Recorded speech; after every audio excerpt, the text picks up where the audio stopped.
All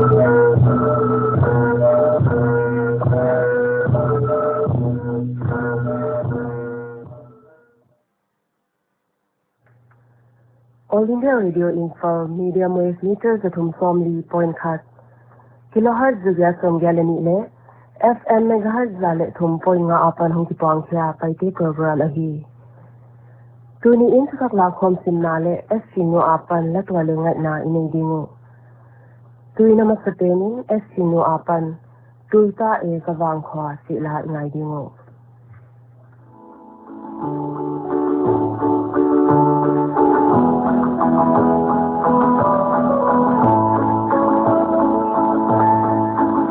Tade o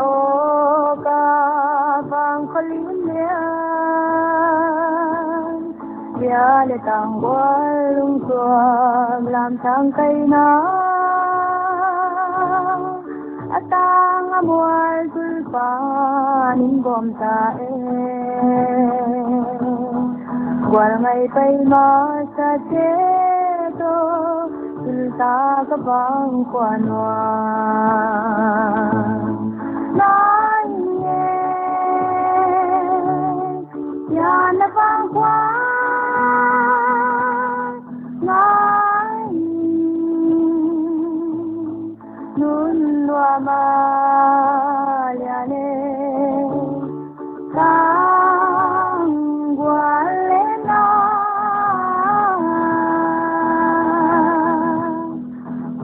lung xuống đô tâm khói lần hoàm đâu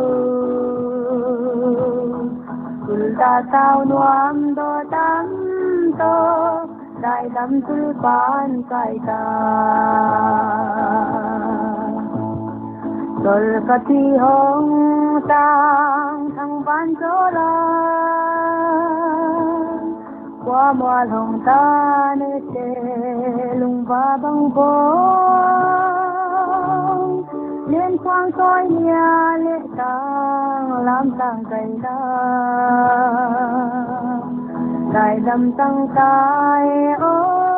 ca dua ba tom tial kunna nói nghe nhà na ba hoa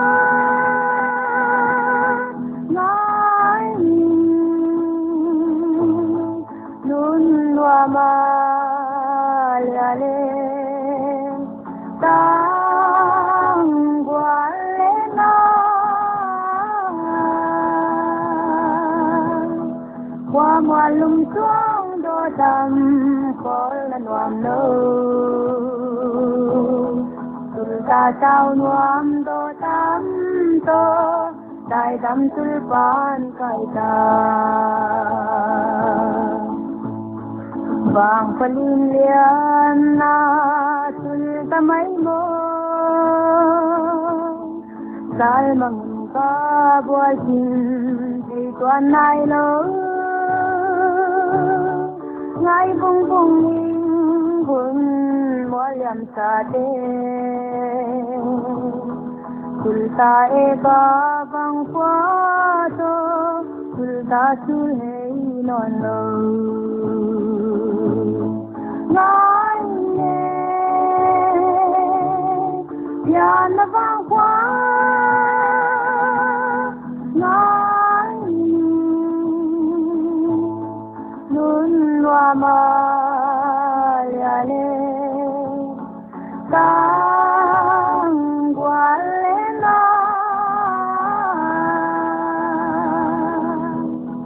qua mua lum xuống đô tâm khói lan hoàm đâu người ta sao nuam đô tâm tô đại tâm tư ban kai ta Hoàng hồng thơ un qua ngày phul phum sáng thế y bao quả đó lâu bằng từ lâu dê nữa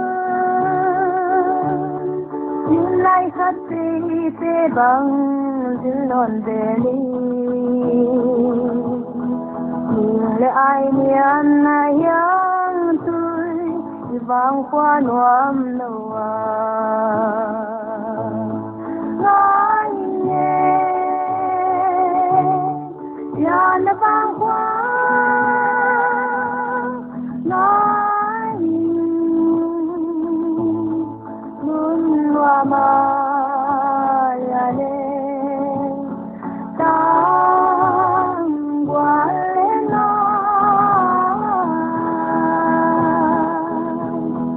qua mọi lùng gió đỏ tầm khó là noam đâu ta sao noam đỏ tầm to đại đâm sư phan cải ta sao noam đỏ tầm.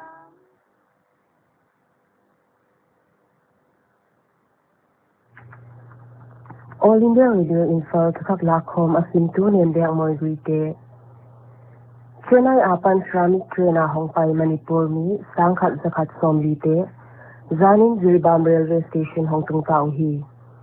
Amaute medical screening ne ahi zain quarantine dingin a district kya twa thotina mu hi Manipur sarkalin leng amaute Jiribam anavai don a screening ane izaun ne le tak pya kinamu hi Meghalaya Deputy Chief Minister Preston Tinsong in lockdown jaka gamsung muntuam tuama tang a state ni sangthum a state ta hongki ka hi dan gen Meghalaya State ni student sang le zakhat Tamil Nadu atangte special train in Kiklelwa Zinjang Guwahati Railway Station tungding a hi dan Tinsong in gen Donor Minister Dr. Jitendra Singh in Coronavirus et kaina to kisaya mal so bialte pan lockdown ni dangti adia et kon thamching a hi dan gen Zana Guhatia AIR News te to akihona hunwa Union Minister in COVID-19 dodal na to kisaya pan lak na tom tea mal so bial ni pite thuman na phathwai asak thu gen Dr. Singh NESIDS noya mal so biala health infrastructure project ading Dangka crore zanga koi tuam ahi bana corona ekaina ding dangka crore somi lenga special package donor ministry in get funding danin mal so bialte kyanga pia ahi dan gen Assam COVID-19 positive case thak somlenga mu be hinona agomin Assam state COVID-19 positive case somsagi lekwa phatachin Health Minister Dr. Himanta Biswa Sarma in gen Case from Sagile Quating Laka active case from Nesagi Oma, positive ya Mokyak Nikhat, Bihara Kikta, Mini in Sina Atwa Bana, Adang Som Tumlekwa, Dam Siangin Damdo in Port Santau Hi. Nagaland Sarkar in COVID-19 lockdown Ziaka, a state economy Kenyam, Doksang na din in agriculture le Akizopi sector tenaset, Gom Kom din in Tupoko. Chief Minister Nephi Rio makainanoy atit khom na ni inahuna hay tupok na lakinom hi. All India Radio itanagar in COVID-19 pandemic jankari kichi special program khatni tengin khakhedi. Kay program huna Arunachal Pradesh Sarkalapan senior officer khatin a state a COVID-19 dodal na to kisay a kisakhol dan tele. COVID-19 tungtanga tuthak omte gen na Nazel din hi. Kay program State Chief Secretary Naresh Kumar in Hongkhedi. Telangana a zanin coronavirus positive case thak somli lekhat mu be inom. Case thak mu be a omte laka case som thum lekhat Hyderabad apan hiwa.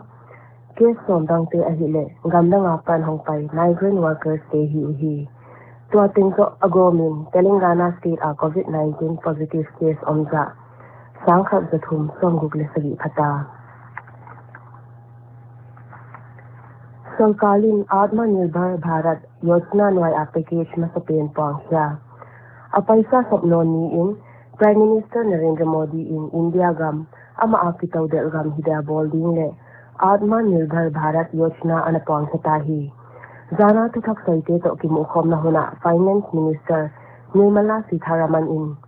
Financial Package to kisay atutyan gena MSME te nasemi tele Industry te telin nitwab gramin hay Financial Package tungto na hamphat na tanglingo ahi dan gen Tunya dinga tuthak lakhom isim thak thiu hay tenahi palamte COVID-19 apan ki vending dan hiding ina omin ina mi hong ki mo piken alo thilo hi le meter khatin ki gamlaun na khut le mai awang ki min sabon to sil siang gi gen na khu a hi ke la a the chen na bana ai ke le tissue paper ai ke le romalin ki dalin na ro chen tissue paper pain na na dial neu so pa in ina ki hwan an le me anum lain nen la imon hat na ding in thei tui bol tom donin ko ul pot takin la mi chi sign tu di de in naram doi negi ge in na kyanga omlo tanaute lomte to ki hoin la akun le in kwante pan pi na to video call in ki ho zelon nit an le khuksin che ding gel sa a om le khol photin na khoi khang na mun te pe ma disinfectant na dal na dam doi in ha syang gi ge na dam the na in zelin khosi khu na khak san na le nge nge le kin takin ki et kol na mun nai pen nai pa in la hon na hil bang bang zuin thi lo ding te na khut sunga hi ke le mai hum lo in khu le ha thai ken khosik le khu mi te to kinai ken namit mai nak le khoi ken dam lo te kyanga om ken nang thuin dam doi na ken na ta naw le lom te to khut kilen in le ki pom to ken ki check up din dam doi na ho ken alo thei lo hi le phone tung ton in dong in ni pi om khom na a ho ken alo thei lo hi ke le ina pan pot se ken tuina bana esinu apanin wang ki ngai te chi la ngai non dingo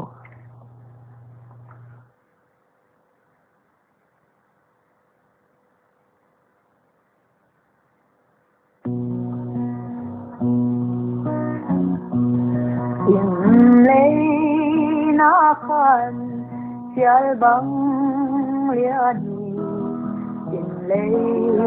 na khan bang sinh rồi lấy vẫn thôi ra tâm mau na khan yêu no go min a chung vang chi ngai che ga yang đi xin lấy yo phal chen no lo sang ma in hal dong na hal chen lai dom che chỉ cần linh bằng đầu tiên ni o khao dấu lấy tan thì ale sol no tan lấy ra tang pal nang lo piano hong hello asung lai dom vang chi ngai te ga liang đi sianin hello lai dom ni no vang nong mai le qua dây la sun tin oi oi padana esinu le aloma pan de sampo asiam chi la ngai non dingo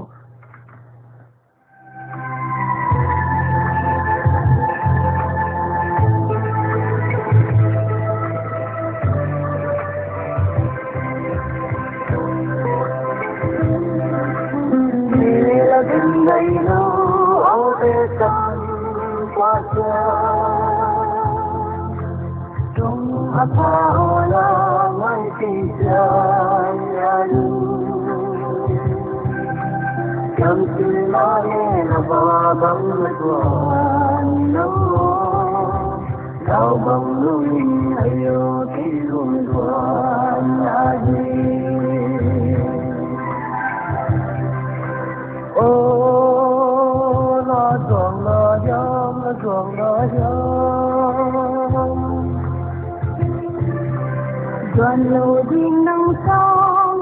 cái gió đi thì sẽ lung lung mây cái bóng đi anh lên dài dài anh lên dài dài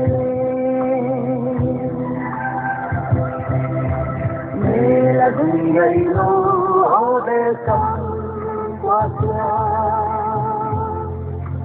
tung Imphal la mai si chang ya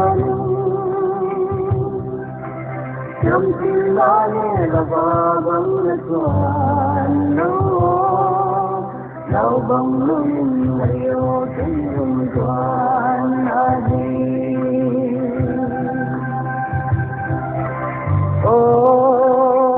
dua pa sa wang dâu ram pa bang lo lo din ta ya tam bang na sa đam lên hay xa là cùng tôi hòa đam lên hay xa là cùng tôi hòa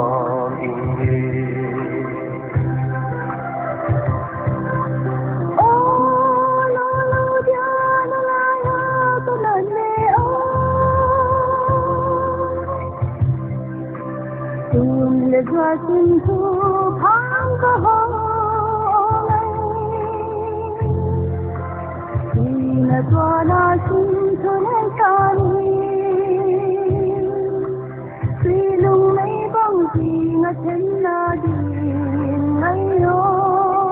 si lung nei bang si na chen na di ngai yo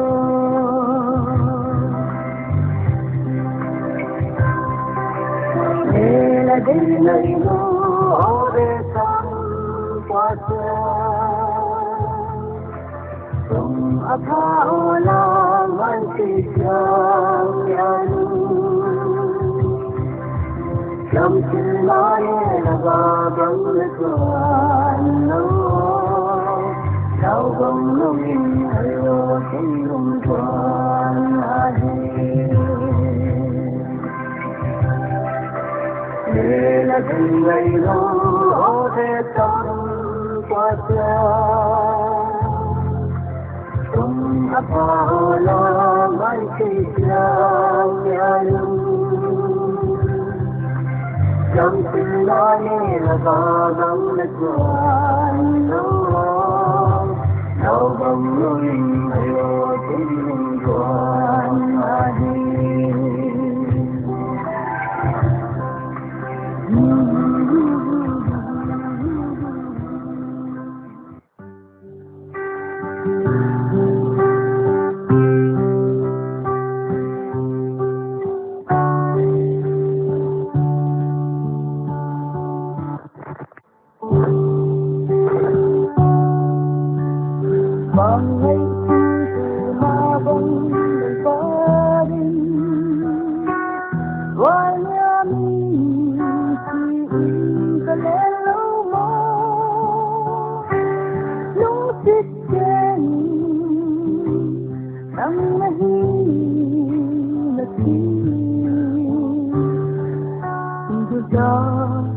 tâm linh gom sự khom hầm trong ta chung thu hay xa lại xa ngày em xin đời là sang cầu ta thật giang lê lo trên lá chính thư bài tôi ở đường na bang tay